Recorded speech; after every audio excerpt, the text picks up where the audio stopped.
7 स्थान शिवलिंग के बताए हैं, जहां पर भूल से भी अगर कोई चंदन की उंगलियां लगा देता है, 7 स्थान ऐसे हैं जहां चंदन की मात्र उंगलियां लगा देने से ही शिव पितृलोक के पितरों को मुक्ति प्रदान करके वैकुंठ लोक का निवास दे देते हैं। 7 स्थान।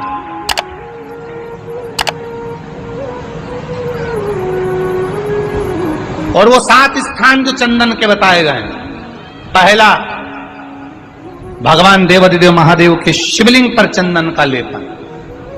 समझ लेना जरा बहुत अच्छे से। आपको लगता है स्वप्न में कोई मुर्दे दिख रहे हैं, या कोई जल रहा है, या कोई मर रहा है, या कोई चला गया है, ऐसा भय लगता है। बच्चों को मानी भेजूंगी ऐसा हो जाएगा, पति को मानी भेजूंगी ऐसा हो जाएगा, कोई हमारे कोई गलत तो नहीं कर रहा है, आपको लगता है। 7 स्थान चंदन के बताएं महाराज। पहला शिवलिंग, दूसरा जहां गणेश जी का स्थान है, मालूम है ना सबको, जम के बोलो जरा, मालूम है ना सबको, जहां गणेश जी का स्थान है वहां अलग से गणेश जी बैठे, वहां नहीं। शिवलिंग में जलाधारी के ठीक सामने राइट में गणेश, लेफ्ट में कार्तिकेय, बीच में अशोक सुंदरी। तो पहला चंदन बाबा के शिवलिंग पर, दूसरा गणेश जी पर चंदन की उंगली, तीसरा षडानंद कार्तिकेय पर चंदन की उंगली, चौथा अशोक सुंदरी पर चंदन की उंगली, पांचवा जलाधारी पर चंदन की उंगली, छठा जो शिवलिंग का जल बह रहा है इसके ठीक विपरीत की ओर चंदन की उंगली, और 7वां चंदन नंदी के मस्तक के ऊपर जो 2 सींग लगे रहते हैं उस पर चंदन की उंगली। ये कब लगाई जाती है? या तो अमावस्या के दिन। आपको लगता है कि हमारे पूर्वजों का उद्धार नहीं हुआ, हमारे पूर्वजों का कल्याण नहीं हुआ, कहीं अधोगति में कोई चला गया है, उसका बस एक बार, रोज नहीं जरूरत है, प्रतिदिन जरूरत ही नहीं, महीने में एक बार अगर अमावस्या के दिन भी आपने चंदन के थोड़ा सा चंदन अगर मेरे देवाधिदेव महादेव को 7 स्थान पर समर्पित किया है। अशोक यहाँ पर वर्णन कर रही है, मैना, धन्य और कला की कथा कह रही है। तीनों ने सनकादि ऋषियों से मांगा। चंदन भगवान को अति प्रिय होता है, और चंदन ही एक ऐसा होता है जो पितरों को भी प्रिय होता है, जिसका स्पर्श मात्र लगने से पूर्वजों का कल्याण हो जाता है, वो चंदन है। अमावस्या के दिन जो नदी, तालाब, बावड़ी, कुआं किसी भी एक जगह पर अपने पूर्वजों का नाम लेकर शाम के समय पर दिया लगाएगा, ये मेरा विश्वास रहता है, उसके लिए कुबेर भंडारी भंडार जरूर बनेगा, पितृ भंडार।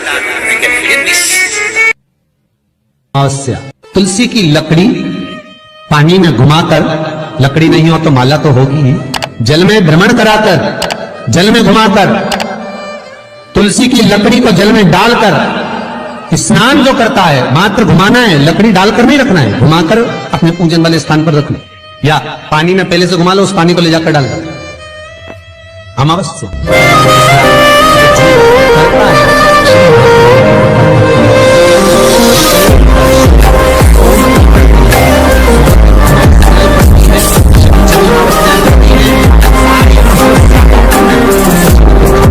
चला जाए। और अच्छे से ध्यान रखिएगा, आप ब्राह्मण को भोजन कराएं ना कराएं, आपने धूप छोड़ी ना छोड़ी वो पता नहीं, गाय को रोटी दी ना दी, स्वान को भोजन दिया ना दिया, कौवे को भोजन दिया ना दिया, चलेगा।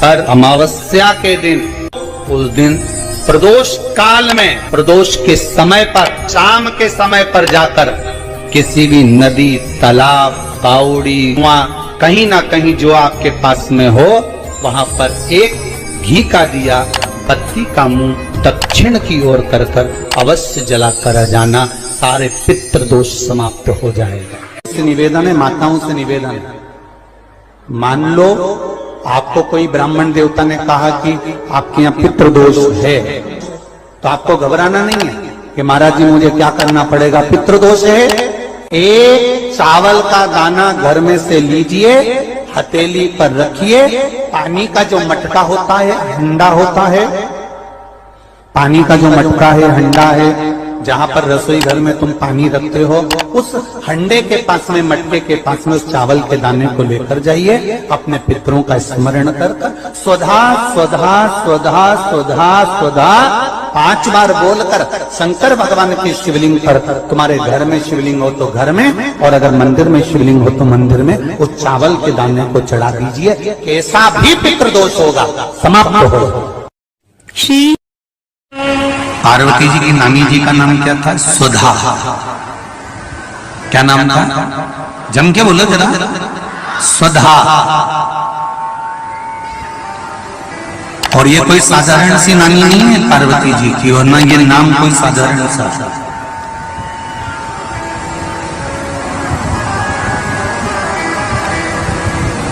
ये वो सुधा है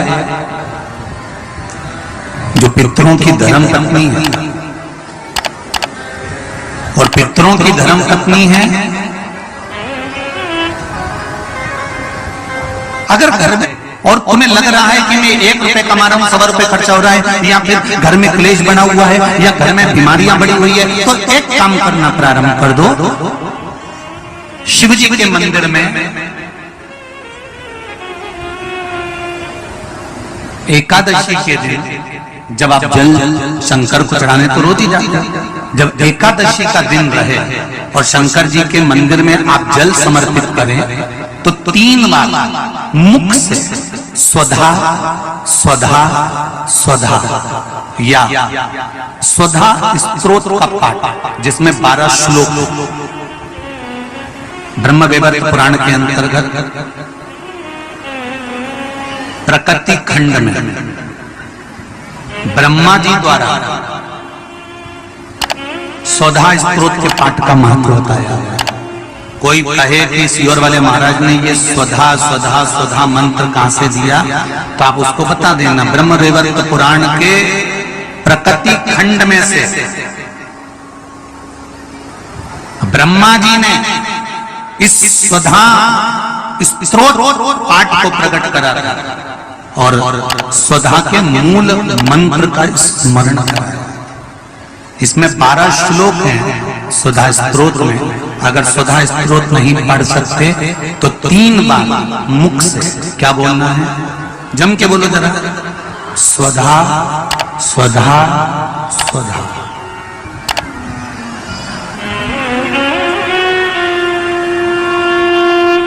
पीछे धा है, हा नहीं तो तुम स्वाहा स्वाहा स्वाहा का। पीछे क्या है? धा, धनुष बल। फिर से एक बार बोलिए 3 बार। स्वधा स्वधा स्वधा। और एक बात और ध्यान दीजिएगा,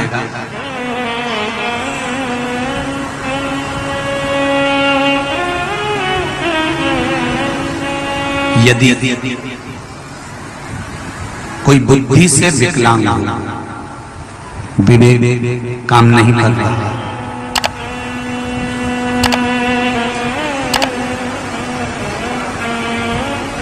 अगर विवेक काम नहीं कर रहा हो, माइंड से कोई कमजोर हो, तो जब स्वधा के नाम से आप शंकर भगवान को जल समर्पित करें, स्वधा स्वधा कहकर उस जल को समर्पित करें, तो पितरों का स्मरण कर कर वही स्वधा को समर्पित किया गया जल, जिसको विवेक की तकलीफ होती है, बुद्धि की तकलीफ होती है, अपने पितरों का, अपने पूर्वजों का स्मरण कर कर उस जल को उस विवेकहीन व्यक्ति के दोनों भुकुटियों के पास में लगा देना चाहिए। थोड़ा सा एकादशी के दिन अगर जल चढ़ाने जाओ तो 3 बार मुख से बोलिएगा। फिर से बोलो एक बार। स्वधा स्वधा स्वधा।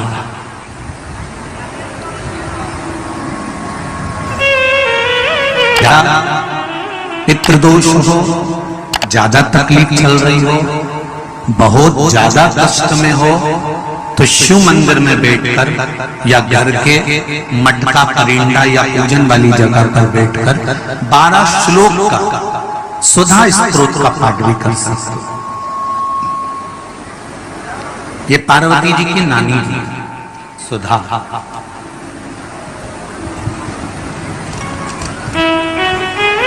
जो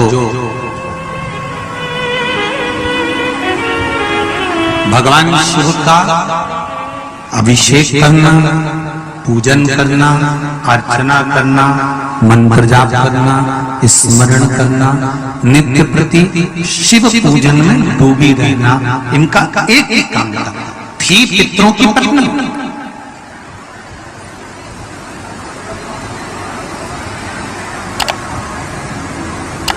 है पितरों की पत्नी, पर भक्ति में इनका बल बड़ा बड़ा बल बड़ा। जब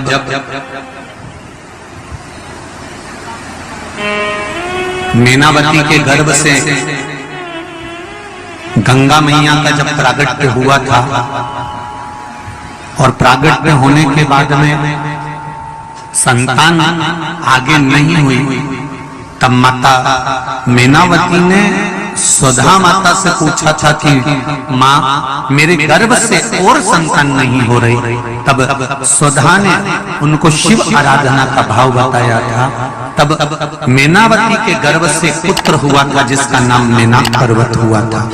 मेनाक पर्वत के होने के बाद फिर मीनावती के गर्भ से एक बेटी का जन्म हुआ था जिसका नाम माता पार्वती थी।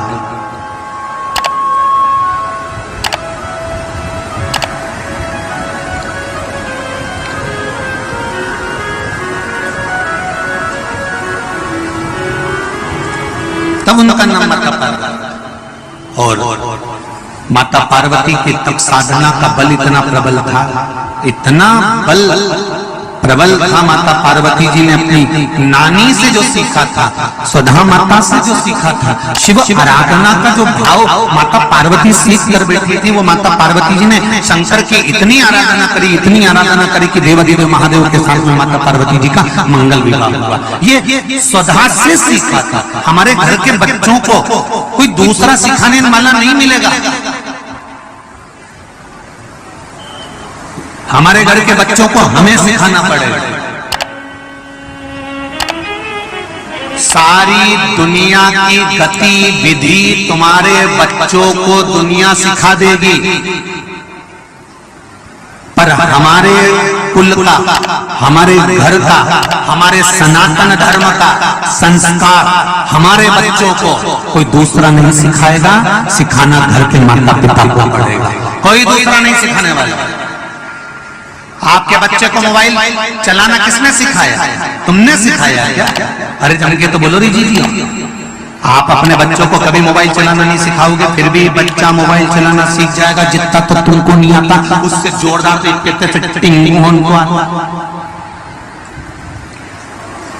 उसको किसी ने सिखाया? जम के बोलो जरा।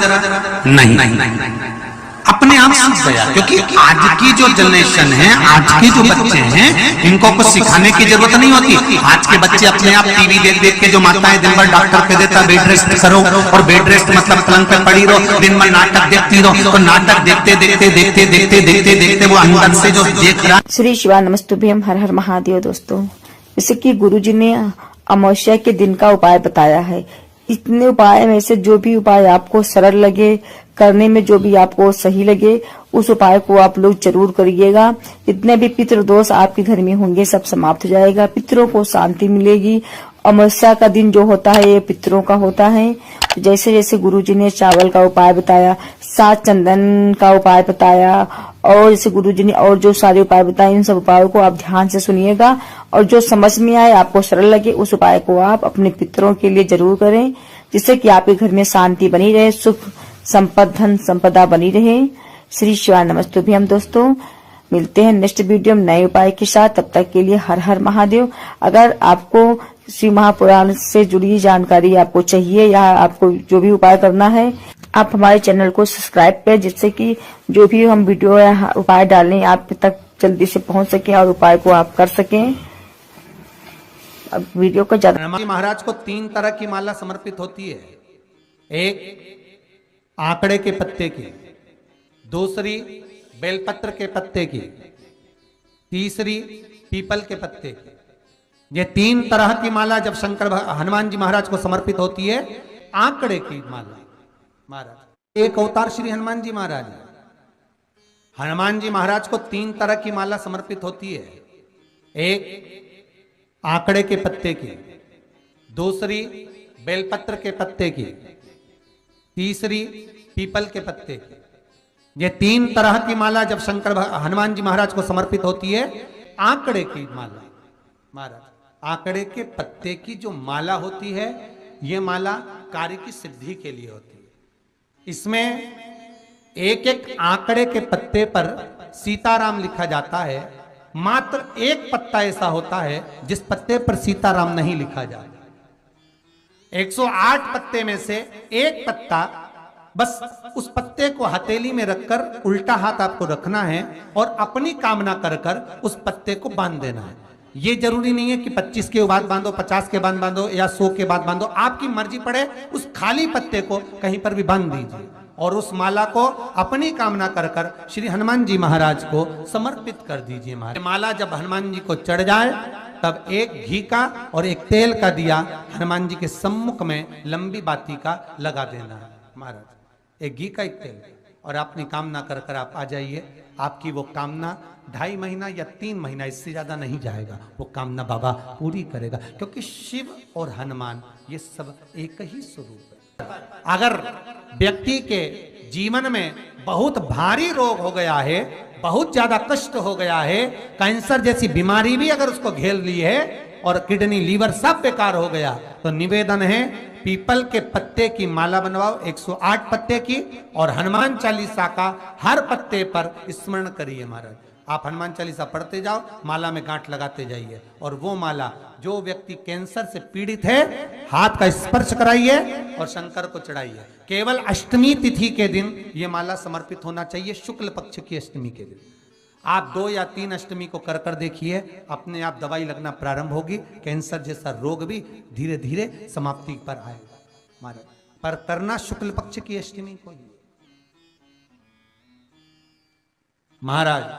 कोई बच्चा एग्जाम में बैठ रहा है, सीए की पढ़ाई कर रहा है, कोई बहुत बड़े एग्जाम में बैठा, पास हो ही नहीं रहा, बहुत हार गया, बेलपत्री की माला चढ़ाई। पर बेलपत्र की जो माला है वो केवल प्रदोष पर चढ़ती है श्री हनुमान जी महाराज। आप बेलपत्र की माला चढ़ाओ, 108 बेलपत्र आप श्री शिवाय नमस्तुभ्यम मंत्र का जाप कर कर गांठ लगाकर भगवान श्री हनुमान जी महाराज के सामने पहुंचकर माला को सीधी रखकर, जो व्यक्ति एग्जाम में बैठ रहा है, नौकरी के लिए, अन्य पढ़ाई के लिए, अगर कंपटीशन एग्जाम में भी बैठ रहा है, तो माला को हनुमान जी महाराज, और हनुमान जी कौन से होना चाहिए? पूर्वमुखी। हनुमान दक्षिण मुखी नहीं चाहिए, पूर्व में जिन हनुमान जी का मुख हो वो माला ऐसी समर्पित कर कर हनुमान चालीसा का पाठ कर कर 3 बार स्मरण कर कर माला श्री हनुमान जी को पहना दीजिए। ऐसा कोई एग्जाम नहीं जिसमें से आप निकल ना पाए महाराज, पर करना आपको पड़ेगा। प्रदोष का दिन होना चाहिए, प्रदोष के दिन भगवान, और प्रयास जहां तक हो सके प्रदोष काल में अगर चढ़ाएंगे तो ज्यादा फलदायी रहेगा प्रदोष। और कई लोग तो ऐसे हैं, उनको आज तक हनुमान चालीसा पढ़ना नहीं है, आज तक कोई चालीसा, चाहे गायत्री चालीसा हो, लक्ष्मी चालीसा हो, शिव चालीसा हो, पढ़ना ही नहीं आती, बस बैठ गए भगवान के सामने और पढ़ लिया आसन लगा के। नहीं नहीं नहीं,